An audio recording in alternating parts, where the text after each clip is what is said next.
Wakil Presiden Bung Karno ada Muhammad Hatta. Pak Harto wakil presidennya Sultan Hamengkubuwono. Habibie wakil presidennya ada Malik.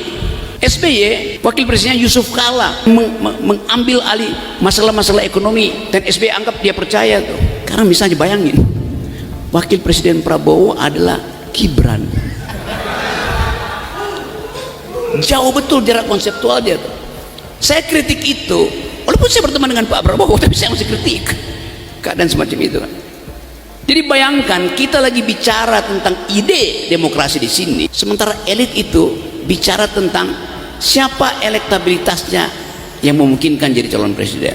Kita bicara di sini tentang etikabilitas dan intelektualitas sebagai prasyarat untuk jadi pemimpin Indonesia. Mereka cuma bicara tentang elektabilitas.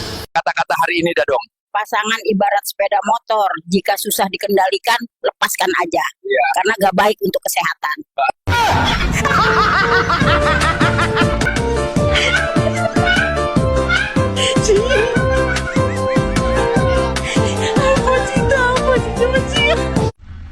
Segera makjulkan Gibran karena berbahaya bagi NKRI.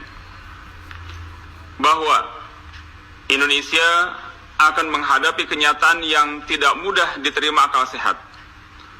Seorang wakil presiden terpilih bernama Gibran Rakabuming Raka tidak punya pengalaman panjang dalam diplomasi, tidak teruji dalam krisis, dan belum memperlihatkan kedalaman berpikir kenegaraan yang matang, duduk di pelataran kekuasaan tertinggi. Bahwa Gibran adalah anomali yang tidak datang dari luar sistem, tapi tumbuh dari pembusukan di dalam sistem itu sendiri.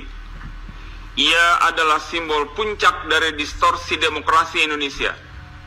Seorang anak presiden yang melompati konstitusi dibantu oleh putusan kilap Mahkamah Konstitusi yang dipimpin oleh pamannya sendiri.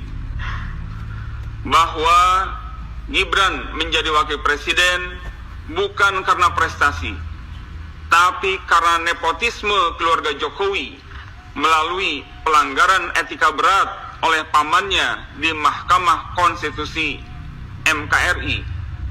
Bukan sekedar nepotisme, tetapi melalui hukum yang disulap demi garis keturunan dengan cara merusak konstitusi, dipaksa merubah usia. Lebih tepatnya dia adalah anak haram konstitusi. Bahwa Gibran tidak pantas menjadi wakil presiden Republik Indonesia jika suatu saat karena keadaan tertentu ia menggantikan posisi presiden dikarenakan presiden sakit, wafat, atau krisis konstitusional. Jika kondisi tersebut terjadi, akan menjadi malapetaka luar biasa bagi bangsa Indonesia. Bahwa Gibran duduk pada jabatan wakil presiden dari rekayasa hukum yang cacat secara etis dan konstitusional, tidak memiliki rekam jejak pemerintahan yang layak untuk jabatan nasional. Kehadirannya telah menunjukkan karakter politik sembrono dan tercela, bahkan destruktif, melalui ujaran kebencian dan penghinaan publik melalui akun Fufu Fafa, ditengarai mempunyai ijazah tidak jelas serta diduga sebagai pemakai narkoba. Bahwa yang paling bertanggung jawab Gibran duduk di posisi tertingginya adalah semua para elit politik yang memberi peluang dan punya kewenangan terpilihnya Gibran, karena mereka itu akan membahayakan bagi kelangsungan bangsa dan negara Indonesia. Oleh sebab itu, kami yang tergabung dalam Aliansi Penjaga dan Pencinta Bangsa APP Bangsa dan Paguyuban Pejuang dan Purnawirawan TNI P3TNI menyatakan sikap sebagai berikut. 1. Agar DPR, MPR, dan MK sebagai pemegang kekuasaan mandat tidak boleh diam. Mereka memiliki dasar dan kewenangan untuk segera membatalkan kedudukan Gibran sebagai wakil presiden melalui mekanisme politik dan hukum yang sah. 2. Agar para pimpinan partai politik segera melakukan koreksi pelanggaran etika dan prinsip konstitusional yang melahirkan anomali serta menyelamatkan demokrasi dari pembusukan total sebelum negara ini berubah menjadi panggung dinasti.